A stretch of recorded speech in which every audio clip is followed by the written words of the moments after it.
Bonjour! Aujourd'hui je vous retrouve dans un nouvel épisode pour parler de ce qui est selon moi le pire ennemi dans le parcours FJ ou dans les parcours sacrés. Je vais pas faire plus de suspense que ça. Et pour moi, le pire ennemi c'est tout ce qui est de l'ordre du déni et de la résistance. Et c'est un sujet qui m'est vraiment cher parce que comme je l'ai dit dans les autres épisodes, le déni, c'est un prisme par lequel j'ai beaucoup vécu une grosse partie de mon parcours. Et c'est ce qui, je pense, m'a le plus freiné, si je peux dire ça comme ça, même si je sais que le timing a une bonne raison et que de toute façon, j'aurais pas pu me défaire de ce déni avant le moment où j'ai choisi de le faire. Du coup, on va reprendre un petit peu les bases. Pour moi, entrer dans un parcours sacré, c'est entamer un chemin de guérison. Ok, bon, ça, on l'a compris, mais un chemin de guérison, c'est quoi ? Et c'est tout simplement, pour moi, mettre de la lumière sur nos parts d'ombre. Ça, je pense que vous avez déjà entendu ces formules-là un peu partout dans le monde de la spiritualité, on en parle beaucoup, de mettre de la lumière sur ces ombres, etc., de mettre de la conscience dessus. En fait, ça veut dire quoi ? Mettre de la lumière sur ces parts d'ombre, c'est justement éviter de tomber dans ce déni, dans cette résistance. Ça veut dire se regarder en face, mais nu, dépourvu d'attributs qui peuvent nous cacher. Donc c'est évidemment se défaire de tout ce qui peut nous rassurer, c'est se défaire de tous les masques de l'ego qui ont été construits au fil du temps compte tenu des expériences qu'on a vécues. Et j'aimerais bien justement parler un peu plus en détail de l'ego. C'est un sujet qui me tient à cœur parce que dans ce fameux chemin de guérison, il y a plusieurs étapes intérieures, je veux dire. Évidemment, il y a des étapes qui se passent avec notre autre, et il y a aussi des étapes intérieures qu'on franchit. Et quand on fait un travail intérieur, qu'on l'appelle le travail sur soi, développement personnel, chemin de guérison, l'expression qui vous parle le plus, au final, on suit toujours un petit peu le même chemin, et on a tous le même objectif. L'objectif, c'est de se dépouiller de tout ce qui nous entrave, et tout ce qui nous empêche d'être le plus nous-mêmes, mais un nous-mêmes qui pour moi réunirait à la fois la part divine de nous, et la part vraiment la plus humaine, la plus simple, terrestre qui existe. Et pour ça, on passe par donc ces fameuses étapes, et bon, peu importe ce qu'on choisit comme on va dire comme outil sur ce chemin de guérison, que ce soit vraiment des thérapies classiques reconnues telles que la psychothérapie, voire un psychologue, travailler par la parole et la mise en mots des choses qui nous troublent de notre vécu, que ce soit travailler sur la partie plus, on va dire, inconsciente, subconsciente à travers l'hypnose, que ce soit travailler aussi en énergétique, que ce soit sur notre vie actuelle ou nos vies antérieures, eh bien on suit toujours le même schéma. En tout cas, c'est le vécu que j'ai, que ce soit en tant que personne sur un chemin de guérison et aussi thérapeute, c'est l'expérience que j'en ai. On a d'abord une première phase où quand on met le doigt sur quelque chose, une blessure par exemple, on va avoir d'abord une compréhension mentale qui va passer par l'esprit de ce qui se passe, de ce qui s'est joué, de ce qui a pu se tramer dans le passé, etc., de comment notre ego a réagi par rapport à ça. Et une fois qu'on a fait ce déblocage au niveau intellectuel, il va y avoir souvent une période qu'on appelle d'intégration. Ça, c'est des termes qu'on utilise plus quand on fait de l'énergétique ou qu'on travaille sur des plans un peu plus subtils ou qu'on travaille sur l'inconscient. On va avoir une période d'intégration, ce qui veut dire qu'en fait, moi je le vois un petit peu comme, j'aime bien l'image d'un lac où on vient en fait en thérapie remuer le lac très très fort pour faire remonter tout ce qui est collé au fond, et ensuite on va nettoyer ce dont on n'a plus besoin, qui flotte dans le lac, on va juste l'enlever, on va prendre un petit filet, je sais plus, j'ai oublié le mot, pour enlever tous les résidus, tout ce qui nous dérange, tout ce qu'on voit qu'on n'a plus envie de porter. Et ensuite, une fois qu'on a enlevé tout ça, Il y a encore des choses qui vont flotter dans le lac, qui sont pas forcément des choses désagréables ou quoi, mais qui ont leur place aussi ici, et c'est important d'attendre que tout ça se pose au fond du lac, pour y voir un petit peu plus clair. Et pour moi, le travail de guérison, ça se déroule aussi comme ça. On va du coup avoir cette phase où on va remuer les choses par la parole ou par une séance, etc. Et ensuite, c'est important de prendre le temps d'intégrer ce qui s'est joué, et ça va s'intégrer, alors au niveau énergétique, au niveau physique, cellulaire, etc. Et une fois que ça s'intègre, c'est là qu'on voit le changement de comportement dans le quotidien. C'est là qu'on va se dire, tiens, je vois qu'il y a eu quelque chose, un travail qui a été fait parce que je sens les changements au quotidien. Et cette phase d'intégration, elle est pas toujours concomitante à la phase d'intellectualisation, de compréhension mentale. Enfin, en tout cas, c'est assez rare que les deux se fassent simultanément, de mon expérience, je pense que ça arrive quand même.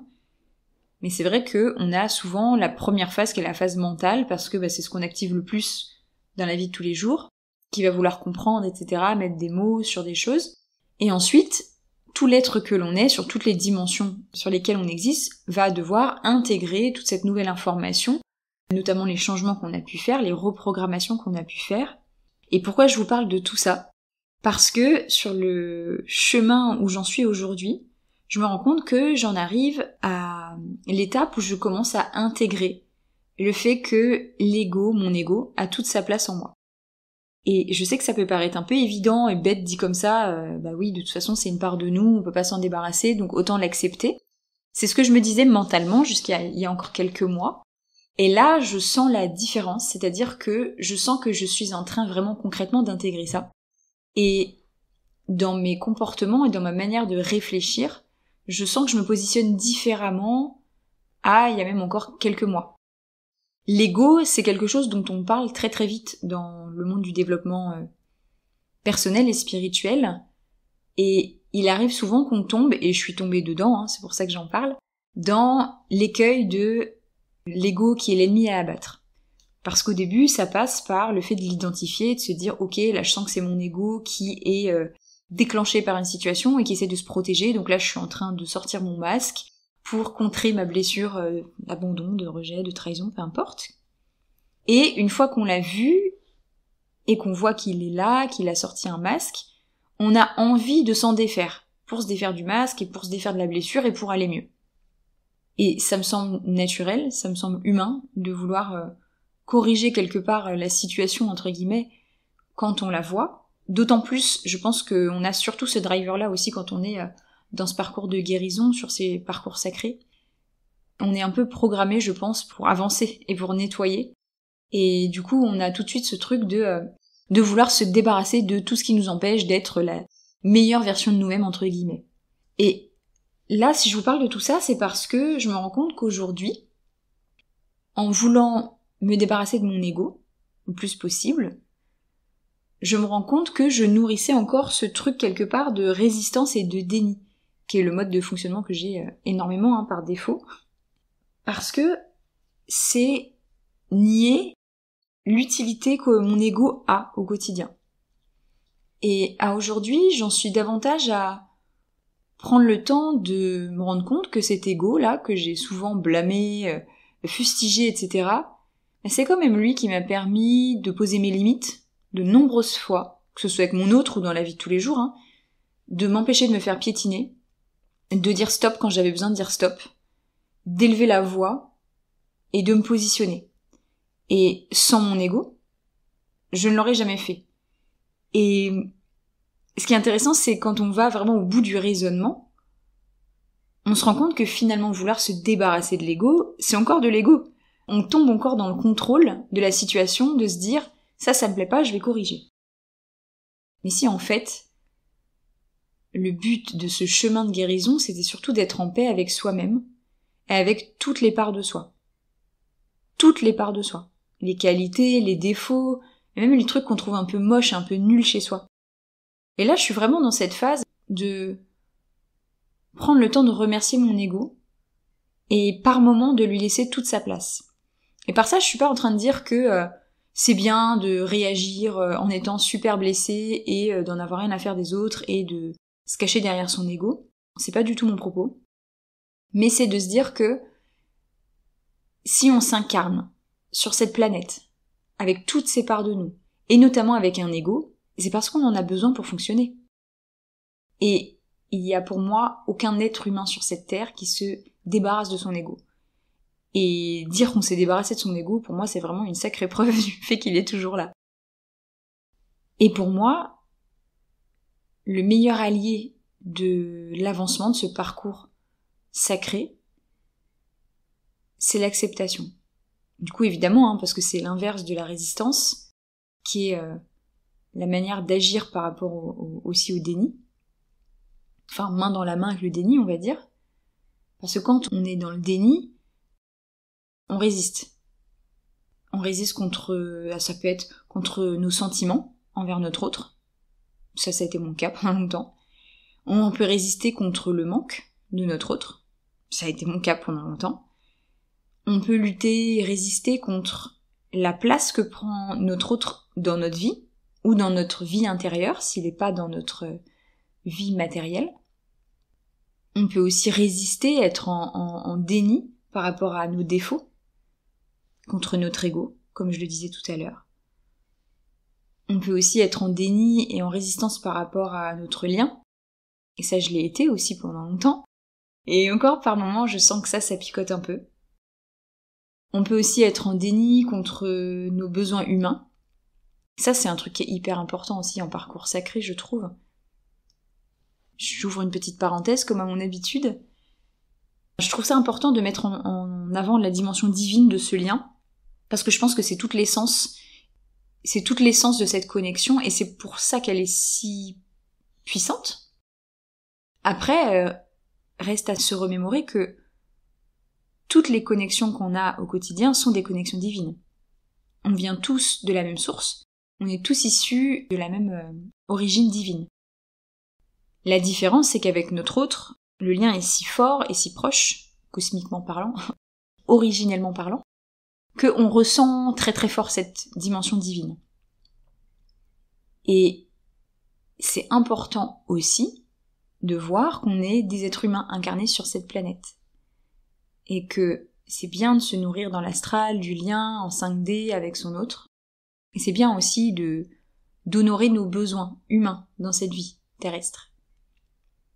Donc nos besoins humains, ça peut être nos besoins de connexion avec les autres. Avoir un cercle amical de qualité, s'amuser, avoir peut-être de l'ambition professionnelle. Et ça, c'est des besoins qui sont tout aussi importants que les autres. Et ça, je pense que c'est un petit rappel important à faire, que je me fais aussi au passage, de s'autoriser à vivre sa vie d'humain dans son parcours sacré. Et donc pour revenir à mon sujet, qui est l'ennemi numéro 1 du parcours de Flamme Jumelle, qui je pense en tout cas peut considérablement ralentir le parcours et l'allonger, c'est de tomber dans ce déni et de ne pas réussir à en ressortir. Parce que quelque part, moi le déni je le vois comme... je peux le voir à la fois comme quelqu'un qui met la tête dans le sable. Je me suis vue comme ça pendant un moment. Et ça peut être aussi quelqu'un qui met des couches et des couches et des couches de vêtements, qui s'habille comme pour aller au ski alors qu'il est censé aller à la plage. Et c'est pour ça que tout à l'heure je vous prenais l'image de se regarder nu devant le miroir. Parce que pour moi, l'acceptation de ce parcours, de son autre, de soi, c'est se dépouiller justement de tous ces vêtements et de se regarder tel quel, dans le miroir. Et regarder ce qu'on trouve beau, ce qu'on trouve moins beau, ce qu'on aime moins chez soi, sans vouloir le changer spécialement. Juste le regarder. Et la partie la moins évidente à faire, je pense, c'est ça, c'est poser ensuite un regard bienveillant dessus. Comme le ferait par exemple un parent aimant, ou Dieu si ça vous parle plus. C'est prendre le temps de se regarder dans la glace et de poser un regard bienveillant sur ce qu'on aime chez soi et sur ce qu'on n'aime pas chez soi. Parce qu'évidemment, nos qualités, les choses qu'on trouve jolies chez nous, c'est plus facile de les aimer. Mais c'est tout autant nous, ça fait tout autant partie de nous, que ce qui est moins joli, que nos défauts. Parce que nos défauts, est-ce que c'est pas aussi ce qui fait notre particularité, notre humanité, notre spécificité ? Et je pense que c'est aussi en avançant sur ce parcours qu'on se rapproche de plus en plus de l'amour inconditionnel. Et cet amour inconditionnel, comme vous le savez, c'est un amour inconditionnel qu'on développe envers soi et envers son autre, et envers tous les autres êtres vivants de cette planète. Et du coup, se porter un regard d'amour inconditionnel, et aux autres aussi, c'est prendre le temps de se rendre compte que nos défauts, on appelle ça des défauts, c'est pas quelque chose à changer. C'est quelque chose qui existe parce que notre vécu, parce que notre personnalité, parce que notre caractère aussi. Et je me rends compte que ce qui fait que j'aime les personnes que j'aime aujourd'hui, c'est aussi en grande partie grâce à leurs défauts. Les personnes qui sont, trop bavardes, qui prennent trop de place, qui sont trop râleuses, qui sont trop taquines. C'est ça qui fait qu'on aime les personnes. Imaginez qu'on soit tous bien lisses, bien parfaits. Oh, qu'est-ce qu'on s'ennuierait? Heureusement qu'on a des défauts, des choses différentes, que parfois on se met en colère pour des choses, qu'on a des émotions qui passent à travers nous. Et le déni, je pense que ça part au départ d'une volonté de se protéger, de ne pas voir des choses qui pourraient a priori être blessantes, ou nous rendre vulnérables. Et à la fois, ce qui nous blesse, ce qui nous rend vulnérables, je pense que ce sont les meilleurs indices sur ce qu'il y a à regarder à l'intérieur de nous. Et encore une fois, il y a des choses qui peuvent être à changer entre guillemets, si ça fait trop mal. C'est ça pour moi, ce qui a changé chez nous, c'est ce qui fait trop mal. On n'est pas venu ici pour souffrir. Enfin, on est venu ici pour souffrir le moins possible. Et ça passe évidemment par se rendre compte qu'il y a des choses qui nous font souffrir et qu'on n'est peut-être pas obligé de les vivre comme ça. Et du coup, toutes ces souffrances, etc., c'est plus des indices qui nous donnent la direction de ce qu'il y a à regarder chez nous. Si ça fait trop mal, on peut trouver un moyen d'apaiser cette souffrance. Et si c'est pas douloureux, ça fait juste partie de nous. Et peut-être qu'en l'acceptant, on aura l'impression que ça prend moins de place aussi. Et en miroir, ce déni, cette résistance, il va se jouer par rapport à notre autre, par rapport à toutes les résistances et les dénis que je vous ai cités qui sont possibles, et j'imagine qu'il y en a encore plein d'autres. Mais c'est aussi tout simplement directement par rapport à notre autre. Arrêter d'être en résistance ou en déni par rapport aux défauts de l'autre, à ce qui nous plaît pas chez lui, chez elle. Être dans l'acceptation que, ok, c'est notre autre, cosmique, c'est notre flamme jumelle, notre âme jumelle, et à la fois c'est un être humain qui fait de son mieux et qui a des défauts.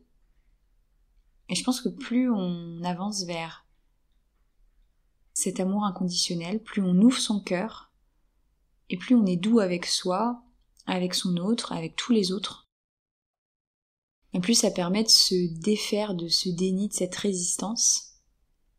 Et je pense que paradoxalement, ça débloque plus facilement aussi l'avancée du parcours. Et j'aimerais juste reboucler en disant un petit mot sur ce que j'ai pu introduire tout à l'heure par rapport à nos besoins humains. Je pense aussi que ce qui nous permet d'avancer sur ce parcours et de se concentrer aussi sur soi, parce que c'est aussi ça l'objectif de ce parcours qui est particulièrement difficile, c'est justement de s'appuyer fortement sur nos besoins humains et d'arrêter aussi d'être dans le déni par rapport à eux, de les renier. Parce que nos besoins humains, c'est pareil, des indicateurs de ce qui est important pour nous. Et surtout, la boussole intérieure qui vous guide, qui vous indique la direction de la joie, ça c'est une boussole à vraiment suivre. Elle est là la clé pour moi. Elle est dans le fait de réussir à se construire un quotidien suffisamment confortable et agréable, aussi sans notre autre, et du coup d'aller chercher la joie là où elle est. Et peut-être que cette joie, elle peut passer par des activités, comme elle peut passer par des relations amicales, amoureuses, si elles sont alignées, si elles sont pas dans une quête de, encore une fois, dans une fuite, dans un déni. Ça peut être aussi dans un projet bénévole ou professionnel. Et vraiment, ce voile du déni, je veux dire voile parce que moi j'ai eu l'impression que c'était ça pour moi pendant longtemps, où il a fallu que je l'enlève, et j'ai l'impression que c'était même pas un voile, que c'était une serviette mouillée tellement ça pesait lourd. Et je pense que ça c'est vraiment une clé énorme dans l'avancement du parcours, et aussi de se rendre compte que sans doute que si vous êtes dans un déni qui est très fort, comme moi j'ai pu l'être, votre autre l'a été ou y est encore aujourd'hui, et prendre le temps d'accepter que si vous, il vous a fallu du temps pour sortir de ce déni, peut-être qu'il en faudra aussi, peut-être même davantage à votre autre pour en sortir. Voilà. N'hésitez pas à me partager en commentaire ce que vous en pensez. Qu'est-ce qui vous pensez est un frein important à l'avancée de ce parcours, ou quelles sont les choses qui vous ont aidé, vous, à avancer en paix. Je vous dis à très vite, et en attendant, moi, je crois en vous.